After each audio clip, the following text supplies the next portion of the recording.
Shalom bien-aimés, bonjour à tous. Je suis la prophétesse Maggie Ebengo. Nous bénissons le Seigneur pour ces instants qu'il nous donne encore pour parler autour de sa parole. Oui, en ce jour, nous allons exploiter un sujet, la gestion de la gloire.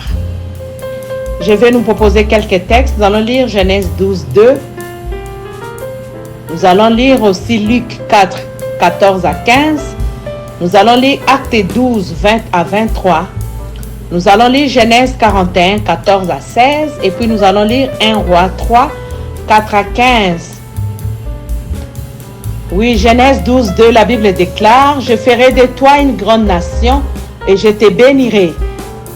Je rendrai ton nom grand et tu seras une source de bénédiction. » Nous allons lire aussi Luc 4, 14 à 15. « Jésus, revêtu de la puissance de l'Esprit, retourna à Galilée et sa renommée se répandit dans tous les pays d'alentour.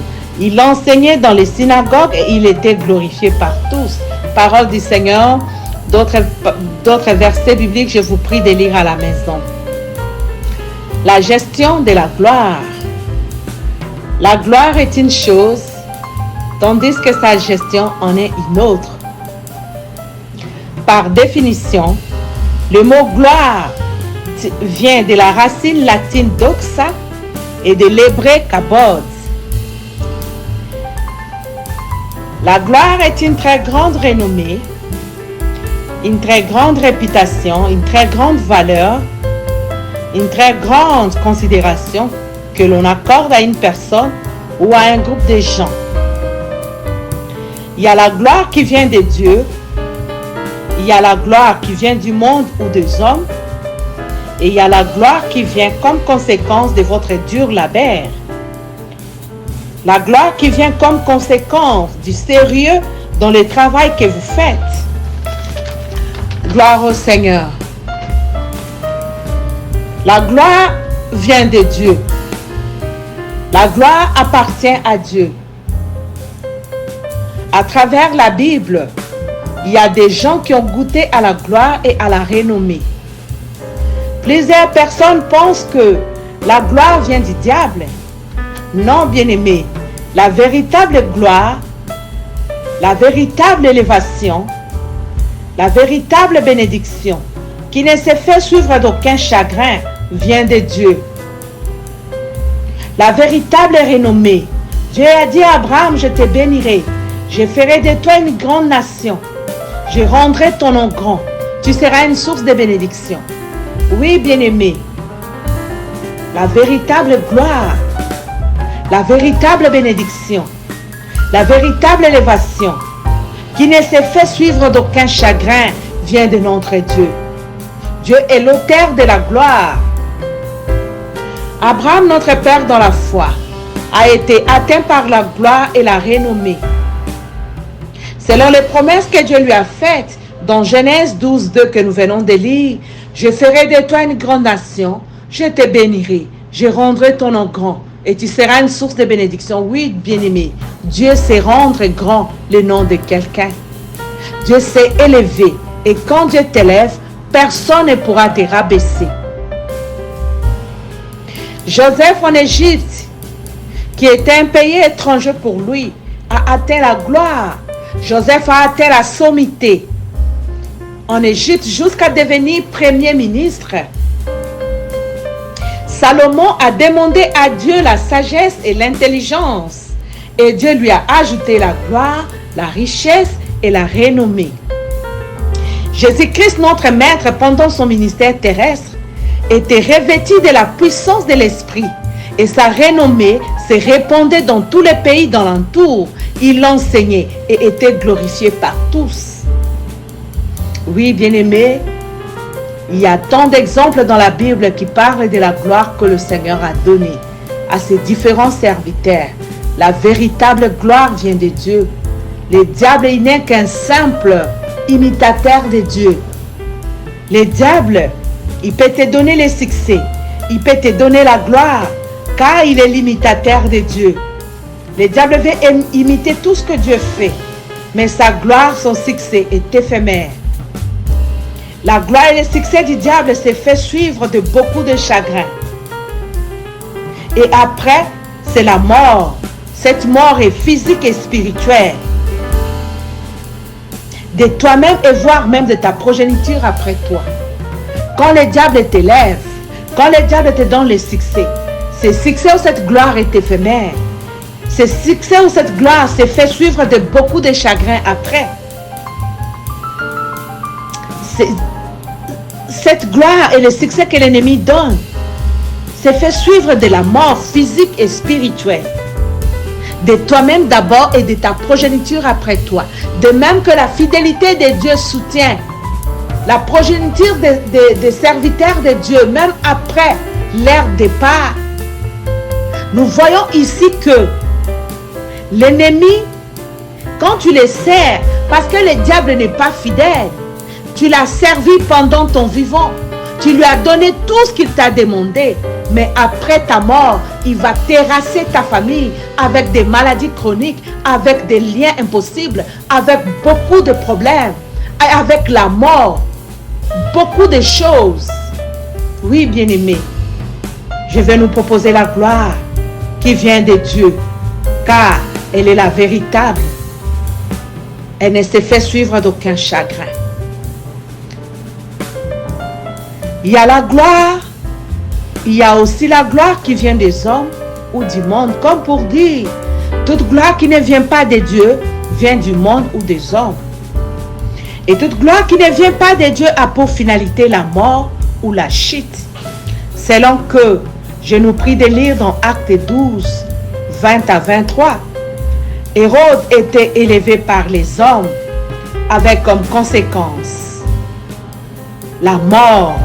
Il était mort rongé par des vers parce qu'il n'avait pas donné gloire à Dieu. Quand les hommes t'élèvent,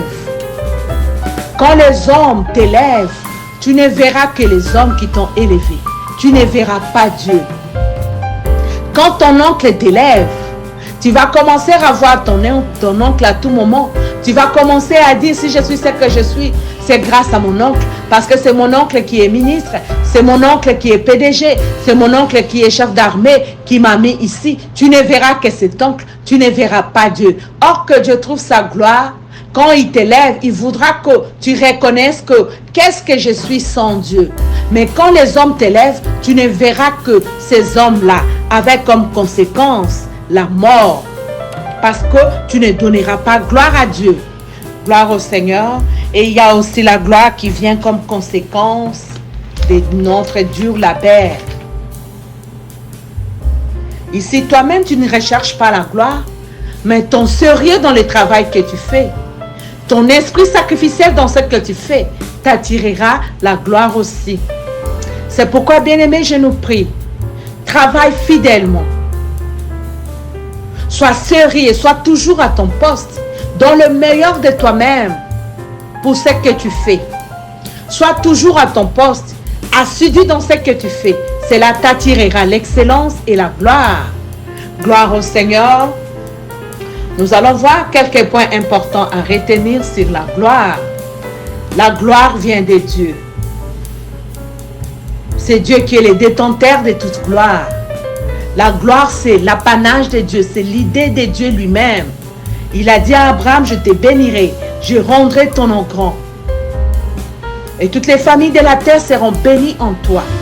Oui, bien-aimé, il n'y a pas que la magie qui élève. Il n'y a pas que la sorcellerie ou les ténèbres qui élèvent. Il n'y a pas que la franc-maçonnerie qui bénit. Notre Dieu, il élève. Et la bénédiction de l'Éternel ne s'est fait suivre d'aucun chagrin. La gloire vient de Dieu. La gloire est une conséquence ou un résultat d'une vie d'obéissance et de la crainte de Dieu. Quand tu crains Dieu, quand tu as une vie de consécration à Dieu, d'obéissance à Dieu, cela t'attirera la gloire. La gloire vient dans nos vies comme résultat à nos multiples humiliations traversées. Quand à cause du Seigneur, tu traverses certaines choses, c'est que tu ne pouvais pas traverser autrefois, mais à cause du Seigneur, tu acceptes certaines choses. Le Seigneur de son côté, pour couronner tous ces multiples humiliations traversées, il va amener la gloire dans ta vie. La gloire vient aussi couronner nos efforts dans l'œuvre de Dieu. Oui, bien-aimés, quand vous servez Dieu, il y a beaucoup de sacrifices dans l'œuvre de Dieu. Nous nous privons des fois de beaucoup de choses, de nos temps de prière, de nos temps de repos, pour prier, intercéder en faveur des gens, préparer les enseignements, préparer les prédications. La gloire vient couronner tous ces efforts dans l'œuvre de Dieu. C'est ça, vous voyez plusieurs hommes de Dieu qui étaient autrefois des néants, qui étaient autrefois des hommes sans valeur, sans considération. Mais quand ils persévèrent dans l'œuvre de Dieu, quand ils sont sérieux envers Dieu, Dieu aussi sera sérieux envers eux. Il va couronner leurs efforts par la gloire. Et la gloire confirme la fidélité de Dieu. Oui, bien-aimé, Dieu est fidèle. Quand tu te consacres pour Dieu, quand tout est permis, mais tout n'était pas utile à cause de garder Dieu, la gloire viendra dans ta vie. Tout ce qui était difficile pour toi autrefois, le Seigneur fera que tout devienne facile. La gloire vient comme exaucement à nos prières. La gloire vient comme une consolation des justes. Des fois, quand nous prions et devant les aléas de la vie de ce monde, est-ce que la justice paye? Est-ce que la sanctification paye? Est-ce que quand on se sacrifie pour le Seigneur, tout ce qu'on fait au nom de Dieu, est-ce que toutes ces choses payent? Oui. Dieu vient avec la gloire comme consolation des justes. La gloire est une récompense à l'obéissance à Dieu et à ses serviteurs. La Bible déclare, confiez-vous à l'Éternel, vous serez affermis et à ses serviteurs, vous réussirez. Quand tu te confies à l'Éternel, quand tu te confies aux hommes de Dieu, tu réussiras, tu auras de la gloire. La gloire vient souvent couronner la marche dans la gloire, car l'humilité précède la gloire. Quand tu es humble de cœur, quand tu recherches l'humilité, le Seigneur viendra te couronner de la gloire, car l'humilité précède la gloire, l'orgueil précède la chute. La gloire, c'est l'approbation de Dieu sur l'homme. Quand Dieu t'approuve, quand Dieu approuve ta marche, il te fait couronner de la gloire. Gloire au Seigneur. La gloire est une chose, mais la gestion de la gloire est une autre chose. Oui, bien-aimé dans le Seigneur, la gloire est une chose, mais la gestion de cette gloire est une autre chose. La gloire vient de Dieu. La gloire est une conséquence ou un résultat d'une vie d'obéissance et de la crainte de Dieu. Oui, elle est une chose, mais sa gestion est une autre chose. Comment gérer la gloire? Quand la gloire est là, il faut reconnaître que toi-même, tu appartiens à Dieu. Et tout ce que tu as appartient à Dieu. Quand la gloire est là, il faut reconnaître que toi-même, tu appartiens à Dieu. Et tout ce que tu as, tout ce que tu es, appartient à Dieu aussi. Tu as prié pour les enfants, tu as prié pour le travail, tu as prié pour quoi que ce soit, je ne connais pas ton problème, ou que le Seigneur te l'accorde. Oui, gloire au Seigneur. Tu dois reconnaître que tout ce que je suis, c'est grâce à Dieu. Et tout ce que j'ai, tout ce que je possède appartient à Dieu. Si tu as ce cœur, tu es en train de bien gérer ta gloire. Gloire au Seigneur. Il faut reconnaître que sans Dieu, vous ne pouvez rien faire. Votre dépendance totale à Dieu. Oui, bien-aimé, quand tu arrives au sommet, quand la sommité arrive, il faut reconnaître que sans Dieu, tu ne peux rien faire. Tu dois toujours dépendre totalement de Dieu. Comment gérer la gloire? Pour bien gérer la gloire, il faut reconnaître que Dieu à utiliser plusieurs sources pour t'amener là où tu es. Personne n'est lui-même. Tu es la contribution de plusieurs personnes. Soyons modestes et modérés. Oui, bien-aimés, aujourd'hui, nous pouvons vous prêcher, mais nous sommes fruits de plusieurs hommes de Dieu. Nous sommes fruits de plusieurs différents serviteurs de Dieu. Chaque serviteur a contribué dans notre marche avec le Seigneur, dans notre vie chrétienne, d'une manière ou d'une autre. Nous devons reconnaître que nous sommes, Dieu a utilisé plusieurs sources pour nous amener là où nous sommes. Que si nous sommes au stade où nous sommes, ce n'est pas à cause de nous-mêmes. Tu es la contribution de plusieurs personnes. C'est pourquoi tu dois être humble et modéré. Comment gérer la gloire? Chaque fois que les gens te donnent la gloire, il faut vite la retourner à Dieu. Et même à haute voix. À l'exemple de Paul et Silas qui déchirèrent les vêtements quand on voulait les adorer à cause des miracles. Quand Paul et Silas ont prié pour les paralytiques qui étaient devant le temple et que le peuple voulait les adorer, ils ont déchiré leurs vêtements pour refuser cette adoration, pour refuser que non, nous ne sommes pas dignes de recevoir cette adoration. Cette adoration doit être retournée à Dieu. Oui, bien-aimé, quand la gloire arrive, n'oublie pas d'où Dieu t'a tiré. N'oublie pas d'où Dieu t'a tiré.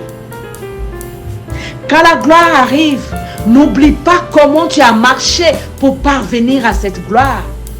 Tu étais intègre, tu marchais dans la crainte de Dieu, dans la sanctification. Mais arrivé à la gloire, tu oublies toutes ces choses. Quand tu vas oublier ça, tu vas réciter. Après chaque victoire ou chaque succès dans le travail, il faut vite retourner à la montagne pour se recharger spirituellement et rendre gloire à Dieu. Nous voyons Jésus-Christ. Quand il finissait de faire les miracles, il retournait à la montagne, soit avec les 12, soit avec les 3, soit à celle pour prier, se recharger spirituellement, rendre grâce à Dieu et se recharger spirituellement. Jésus-Christ, avant de commencer son ministère, la journée, il s'est rechargé spirituellement à la montagne. Bel exemple à suivre, bien-aimé. Que la victoire ne te distrait pas. Il faut beaucoup prier pour affronter les nouveaux combats. La gloire rend beau et expose aux tentations. L'onction rend beau et expose aux tentations.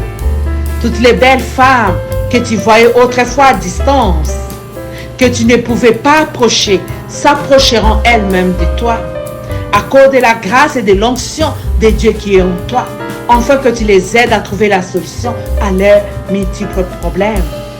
Certains hommes riches que tu observais à distance commenceront à venir te chercher pour rechercher la solution à leurs différents problèmes. Pour bien gérer la gloire, il faut que tu sois discipliné envers toi-même. Que tu te dises en toi-même, qu'est-ce que j'ai que je n'ai réussi? La gloire rend beau. L'onction, toi qui étais vilain, excusez-moi, peut-être de visage, mais quand tu as l'onction de Dieu, l'onction te rendra beau. La gloire te rendra jolie. Tu seras sollicité de toutes parts. Garde ton cœur, que ton cœur ne s'enfle pas d'orgueil. Quand la gloire arrive, ne bloquez pas votre accessibilité. Veillez à ce que vos collaborateurs, vos protocoles ne bloquent pas votre accessibilité. Ne conditionnez pas par des cachets, par l'argent, par les fiches de consultation pour voir l'homme de Dieu, pour voir les prophètes. Ne conditionnez pas la grâce de Dieu par des billets de banque. N'exigez pas, avant que je ne vienne prêcher chez vous, il faut me réserver un hôtel de 5 étoiles, il faut me réserver telle voiture, il faut me réserver ceci. Il faut que dans votre église, vous ayez au moins plus de 5 000 ou 10 000 membres. Oui, bien-aimé, l'église commence par 2 ou 3. La Bible déclare, là où 2 ou 3 se sont réunis en mon nom, je suis au milieu d'eux. S'il y a 2 ou 3 personnes, toi, en tant que ministre de Dieu, va servir Dieu. La Bible déclare, tu me serviras, je te bénirai. Si l'église là où tu es allé servir, ils ont reconnu que tu es serviteur de Dieu, que te bénisse, gloire au Seigneur. S'ils ne te bénissent pas, l'Éternel te bénira. Ne conditionnez pas les grâces, ne conditionnez pas les dons que le Seigneur a mis en vous par des cachets, par des droits. Oui, bien-aimé, pour bien gérer la gloire, il faut avoir des Joab et des Séphora à vos côtés. Qui sont des Joab? Nous allons lire dans Samuel 18, 10 à 14. Des Joab, ce sont de bons conseillers, prêts à vous dire tout haut ce que les autres disent tout bas. Ceux qui sont prêts de vous dire certaines vérités en face, sans vous flatter, parce que l'élévation, la gloire amènera beaucoup de flatteurs à vos côtés. Vous devez avoir des Joab. Joab fut le chef de l'armée de David. Quand le peuple murmurait, quand les gens autour de David murmuraient contre le roi, personne ne parvenait de dire clairement à David ce qu'il ressentait contre lui. Joab, il est allé auprès du roi pour lui dire, si tu ne sors pas pour parler à l'armée israélite aujourd'hui, demain matin, tu n'auras plus personne à tes côtés. Il n'a pas regardé les rangs du roi, il lui a dit certaines vérités en face. Pour bien gérer la gloire, tu dois chercher d'être entouré par des Joab, ceux qui ne te flattent pas, ceux qui peuvent te dire la vérité en face. Très capital, bien-aimé, pour t'aider à ne pas chuter. Pour bien gérer la gloire, il faut avoir des Séphora à vos côtés. Qui est Séphora? C'est l'image d'un partenaire efficace aux côtés d'un leader, qui est soit son mari ou sa femme. Ton mari est ton premier conseiller. Ton épouse est ta première conseillère. Un partenaire est supposé connaître la vision de son mari, mais à condition aussi que ce dernier explique clairement sa vision du travail ou du ministère à son conjoint. Moïse est un type d'un bon leader qui expliquait clairement sa vision à son épouse Séphora. Séphora connaissait l'appel de son mari en détail. Elle connaissait toutes les recommandations que Dieu donnait à son mari. Elle connaissait les clauses de l'alliance que Dieu avait faites avec son mari. Et quand Moïse n'avait pas observé la recommandation de Dieu selon laquelle il devait circoncire sa maison, ses fils et ses serviteurs, la Bible dit, et Dieu attaqua Moïse. C'est grâce à l'intercession de Séphora, sa femme, que les grands leaders charismatiques de la Bible, à la taille de Moïse, avaient eu la vie sauve. Dieu avait choisi Moïse. Il lui avait donné une vision que Moïse devrait accomplir. Mais avant d'accomplir cette vision, Dieu lui avait dit d'observer la circoncision dans sa maison, la circoncision dans sa maison de ses fils et de ses serviteurs. Moïse n'avait pas observé cette recommandation. Mais il avait quand même, étant un bon leader, il en avait parlé à sa femme. Et quand Dieu a attaqué Moïse, ce n'était pas les sorciers, ce n'était pas les ténèbres, ce n'était pas les diables, c'est Dieu qui avait attaqué Moïse pour les tuer parce que Moïse n'avait pas observé la recommandation que Dieu lui avait donnée. C'est Séphora, son épouse, qui avait intercédé pour lui.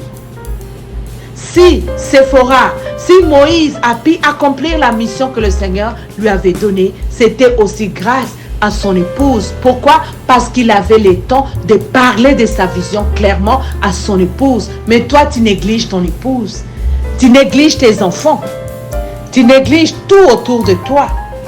il te sera difficile de triompher. Quand tu es un leader ou tu es élevé, tu dois avoir un noyau, une ceinture restreinte des gens à qui tu parleras en détail de ta vision ou les objectifs poursuivis. Pour qu'en cas d'absence ou d'obstacle, ces gens qui maîtrisent bien ta vision pourront t'aider à t'en sortir ou à continuer ta vision, de peur que ta vision ne meure avec toi. Plusieurs hommes de Dieu meurent avec leur vision parce qu'ils n'ont pas pu préparer leur base, ils n'ont pas pu préparer leur ceinture pour assurer la succession en cas d'absence. Toi, tu te suffis à toi-même, tu négliges ton épouse, tu négliges ton époux, peut-être parce qu'ils n'ont pas beaucoup étudié, parce qu'ils ne valent rien. Mais je voudrais te dire en ces jours que Moïse fut un bon leader. Il a expliqué sa vision à son épouse. Quand c'était difficile pour lui, quand Dieu l'a attaqué, c'est son épouse qui l'avait soutenu et il a eu la vie sauve. C'est ce qui lui a permis d'accomplir la vision que le Seigneur lui avait donnée. La vision est donnée à une seule personne, oui. Mais dans l'accomplissement de la vision, tu as besoin des autres.